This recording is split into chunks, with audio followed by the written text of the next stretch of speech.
الحمد للہ رب العالمین والصلاة والسلام علی سید الانبیاء والمرسلین نبینا محمد وعلی آلہ واصحابہ اجمعین ومن تبعہم بإحسان الی یوم الدین اما بعد وما ارسلناک الا رحمتا للعالمین۔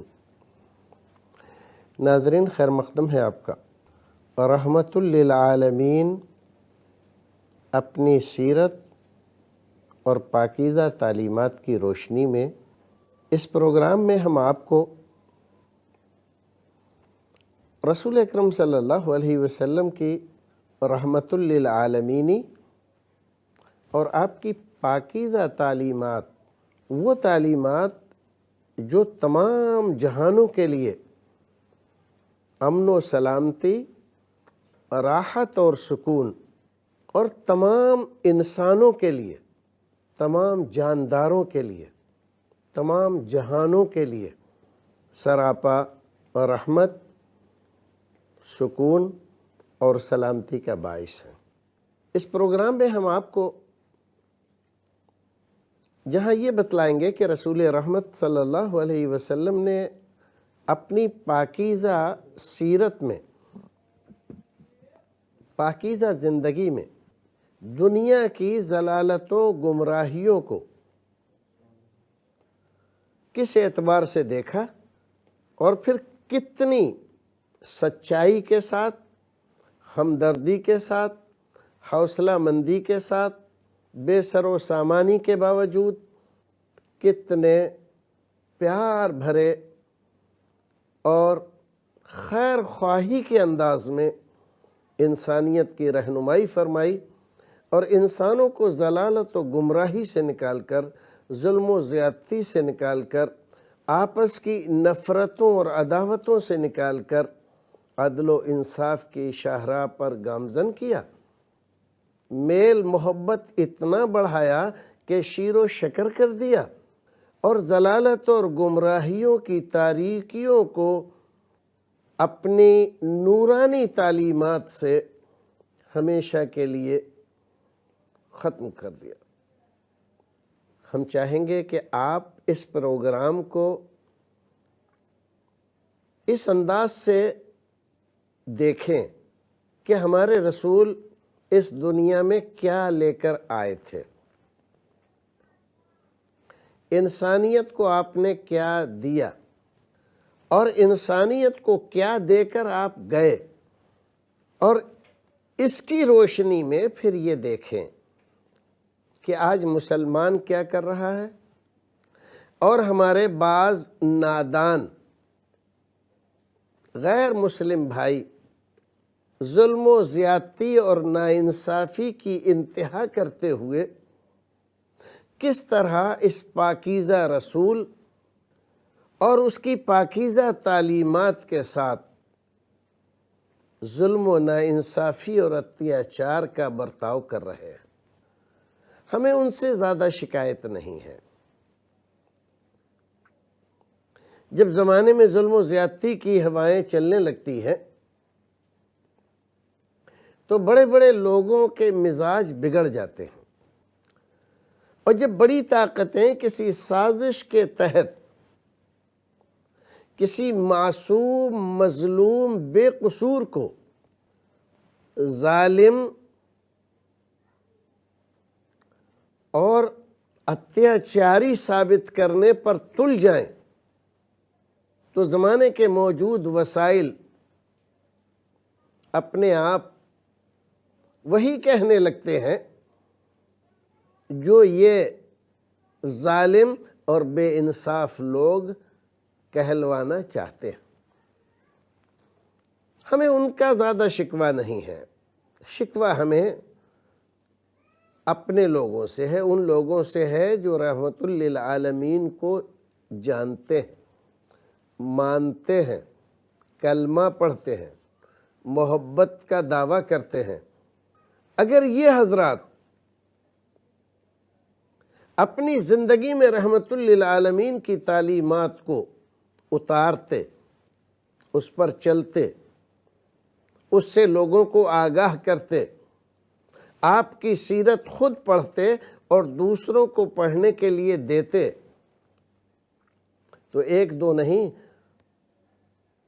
100-200 نہیں، 1000-2000 نہیں، لاکھوں کروڑوں انسان کی زندگی میں انقلاب آ سکتا تھا۔ لیکن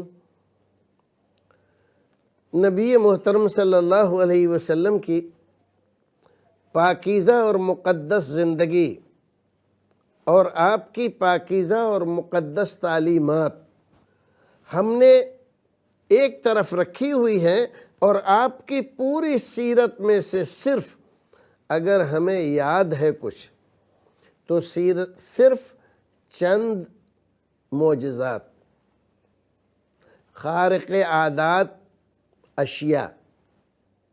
ہم معجزات کا انکار نہیں کرتے، ہمارے نبی کے سارے معجزات برحق ہیں، اور ایک ایمان والے کے لیے اس کے اندر بہت سامان ہے اپنے ایمان کو مضبوط، مکمل اور بہتر بنانے کا۔ لیکن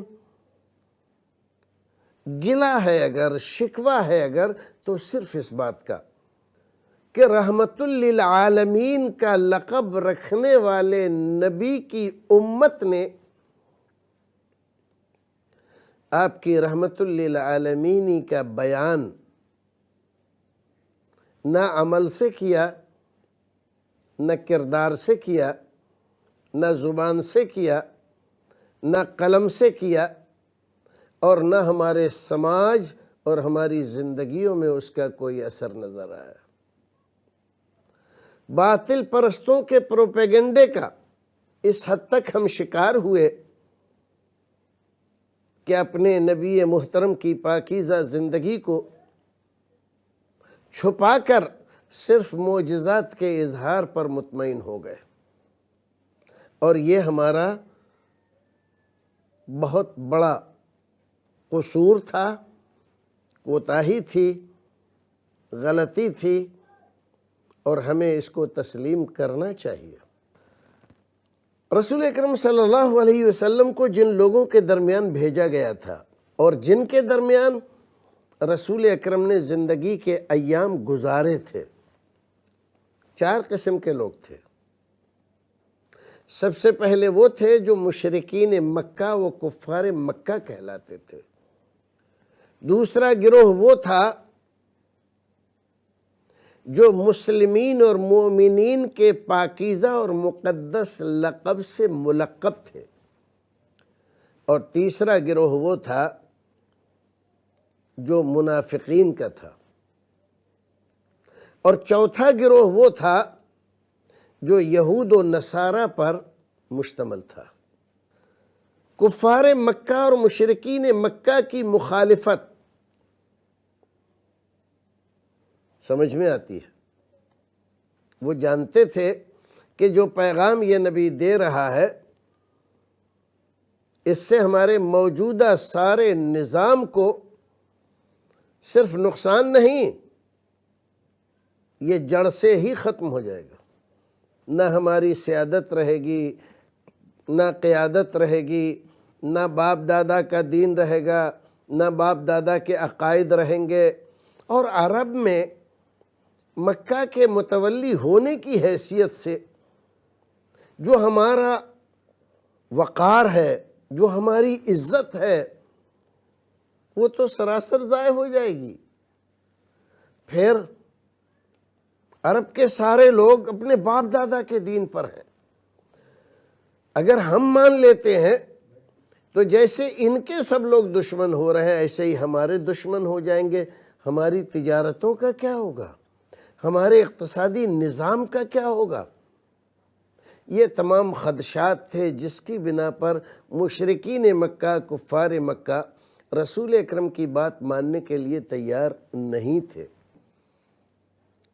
دوسرا گروہ مومنین و مسلمین کا تھا۔ اس گروہ نے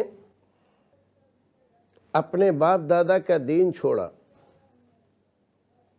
فرسودہ خیالات اور بیہودہ عقائد سے توبہ کی، پرانی رسموں کو تیاگ دیا، انصاف اور عدل پر مبنی زندگی گزارنے کے لیے تیار ہو گئے، لیکن دشواریاں آئیں، پریشانیاں آئیں، ظلم و زیادتی کا شکار بنایا گیا، گھر چھین لیے گئے۔ حد تو یہ ہے کہ مال و پیسہ تو چھینا ہی تھا، بیوی بچے تک چھین لیے گئے۔ اپنے وطن سے ظلم و زیادتی کر کے ان کو نکلنے پر مجبور کر دیا گیا۔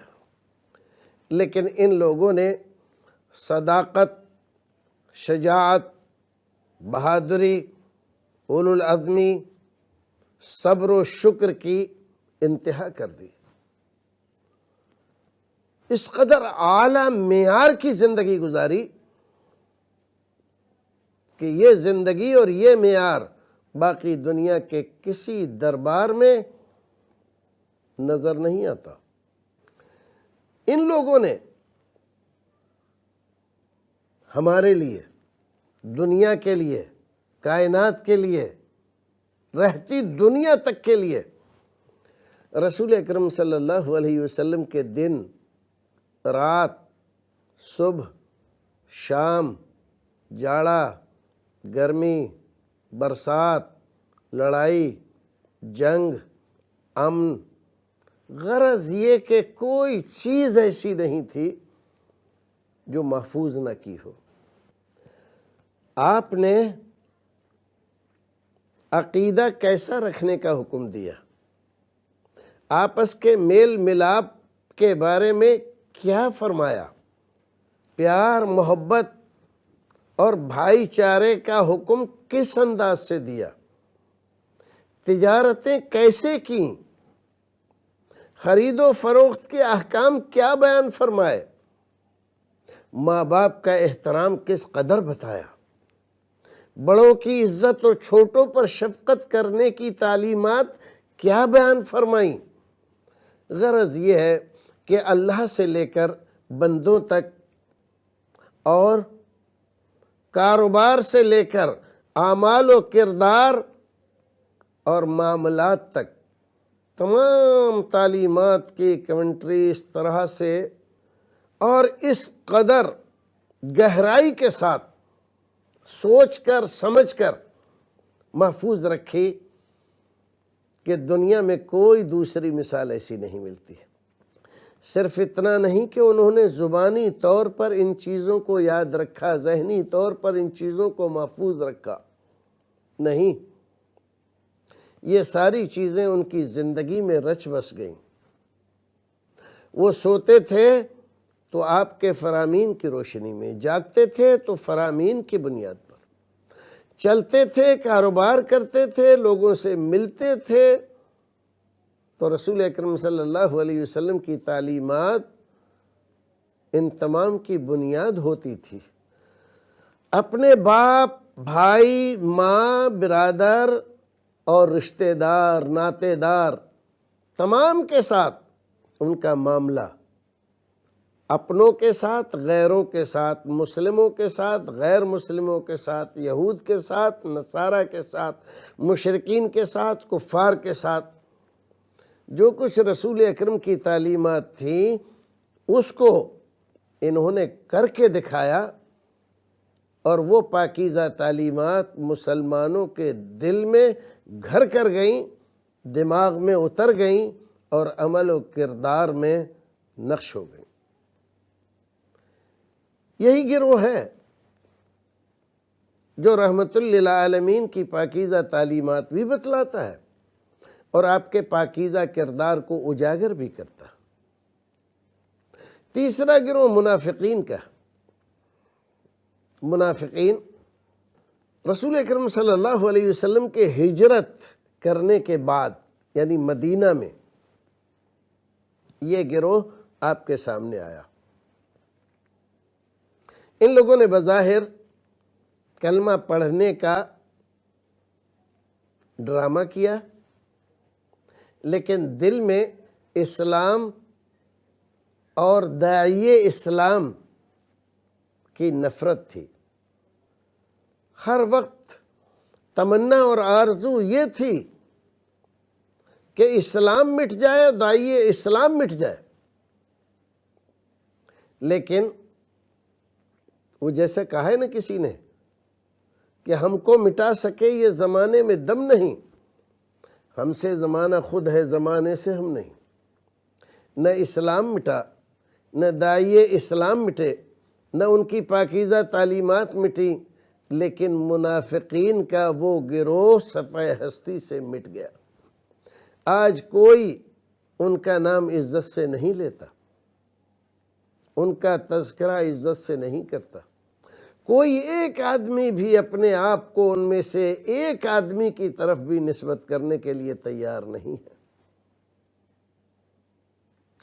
رہی بات یہود و نصارہ کی، باوجود اس کے کہ آپ کے ظہور سے پہلے، تشریف لانے سے پہلے دعائیں کرتے تھے، تمنائیں اور آرزویں کرتے تھے، مکہ اور آس پاس کے مشرکین و کفار کے مقابلے میں اپنی فتح مندی کے تذکرے کرتے تھے کہ جب آخری رسول آئے گا تو ہم اس کے ساتھ مل کر تم سے لڑیں گے اور ایسا تمہیں شکست دیں گے، ایسا تمہیں ماریں گے کہ تمہاری 7 پشتیں یاد کریں گے۔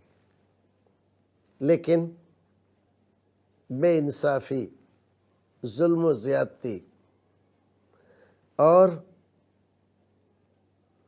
حد ہو گئی کہ یہ ساری باتیں کل تک کہتے تھے، آج سب کچھ بھول کر آپ کی مخالفت پر آمادہ۔ اس لیے نہیں کہ وہ پہچانتے نہیں تھے آپ کو جانتے تھے۔ قرآن نے گواہی دی، یعرفون کما یعرفون ابناءہم، ایسا نہیں ہے کہ انہوں نے آپ کو جانا نہیں ہے، پہچانا نہیں ہے، یہ آپ کو ایسے جانتے ہیں کہ آپ آخری رسول، سچے رسول، اور وہ رسول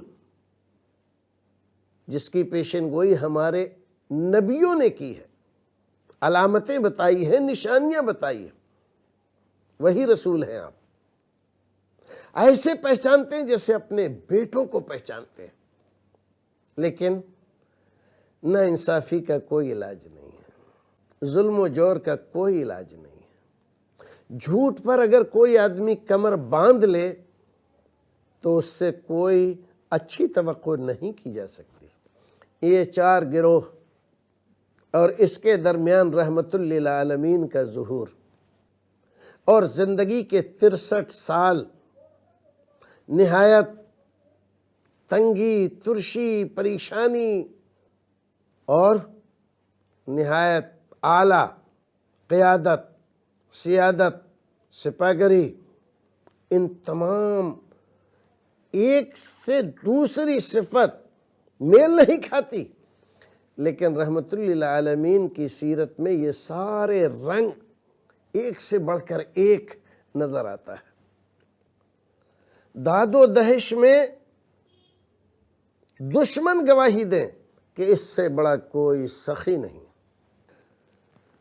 اور غربت کا عالم یہ ہے کہ جب غزوہ خندق کے موقع پر صحابہ کرام نے اپنے پیٹ سے کرتا اٹھا کر رسول رحمت کو دکھایا کہ اللہ کے رسول کھانے کو کچھ نہیں ملا ہے، حالت بہت خراب ہے، تو جواب زبان سے نہیں دیا، رسول رحمت نے اپنے بطن مبارک سے اپنا پیراہن مبارک اٹھایا اور جانثاروں کو دکھایا، تو جانثاروں نے دیکھا کہ 2 پتھر بندھے ہوئے ہیں۔ جتنی بھوک تمہیں لگی ہے اس سے دگنی بھوک لگی ہوئی ہے، جب سے تم نے نہیں کھایا ہے اس سے زیادہ وقت کا میں بھوکا ہوں، لیکن جو کام ہمیں کرنا ہے وہ بہرحال کرنا ہی ہے۔ آپ کی صاحبزادی آپ کے گھر تشریف لے گئیں، آپ موجود نہیں تھے گھر پہ، امہات المومنین نے پوچھا بیٹی کیسے آنا ہوا؟ ابا حضور سے ملنا تھا، نہیں کوئی بات ہو تو بتا دو ہم کہہ دیں گے، نہیں کوئی بات نہیں ہے، اور چلی گئی۔ رسول اکرم جیسے ہی کاشانہ نبوت میں داخل ہوئے، امہات المومنین نے بتلایا، بٹیا آئی تھی، کیا بتایا؟ کوئی ضرورت تھی؟ کیسے آنا ہوا؟ کچھ بتایا نہیں، لیکن لگ ایسے رہا تھا کہ کوئی خاص بات ہے جو آپ سے کہنے آئی تھی۔ اندر نہیں گئے، باہر کو رخ کیا، وہ حضرت فاطمہ خاتون جنت کے گھر تشریف لے گئے۔ تفصیلات تو بہت ہیں، تمام کو چھوڑ دیتے ہیں۔ رسول اکرم صلی اللہ علیہ وسلم گھر پہنچے تو خاتون جنت اٹھ کر کھڑی ہو گئیں۔ ابا کے احترام میں جگہ اتنی نہیں ہے گھر میں، اس لیے مجبوراً کھڑے ہو کر آپ کو جگہ دیتی ہیں بیٹھنے کے لیے۔ دعا سلام کے بعد پوچھا، بیٹا گھر گئی تھی؟ ہاں ابا جان گھر گئی تھی۔ کس لیے؟ کوئی ضرورت تھی؟ ہاں ایک ضرورت تھی، اس کے لیے بتاؤ۔ مجھے علی نے بتلایا کہ آپ کے پاس بہت سارے غلام آئے ہیں اور آپ غلام بانٹ رہے ہیں، ایک مجھے بھی عنایت ہو جاتا تو میری مشقت، میری پریشانی کم ہو جاتی۔ ہاتھ دیکھیے میرے، گٹھے پڑ گئے ہاتھوں میں چکھی پیسنے سے۔ میری پیٹھ دیکھیے، میری کمر دیکھیے، دور سے پانی بھر کر لاتی ہوں مشق میں، نشان پڑ گئے ہیں مشق کے۔ اگر ایک مجھے مل جاتا تو میری مشقت کچھ کم ہو جاتی۔ کہ بیٹا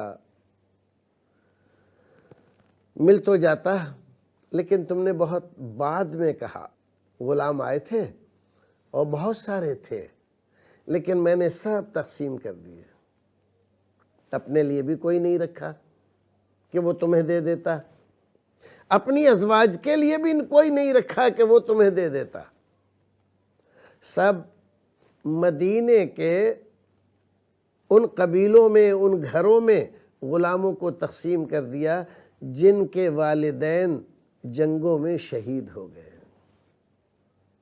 یتیم بچوں کا سہارا بنانے کے لیے یہ غلام کمائیں اور ان بچوں کی کفالت کریں۔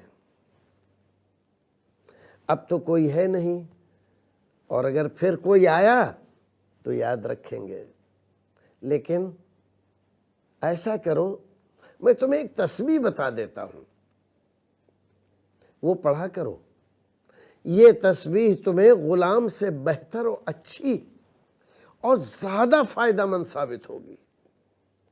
فرمائیے، کہا سبحان اللہ والحمد للہ ولا الہ الا اللہ، یہ تسبیح ہے، یہ پڑھا کرو۔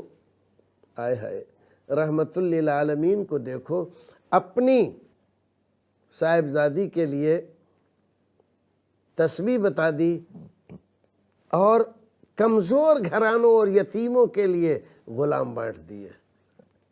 پروردگار ہمیں اور آپ کو نیک عمل کرنے کی توفیق عطا فرمائے۔ ناظرین دیکھتے رہیے یہ پروگرام رحمت للعالمین اپنی سیرت اور تعلیمات کی روشنی میں۔ پھر ملتے ہیں آپ سے، تب تک کے لیے دیجیے اجازت۔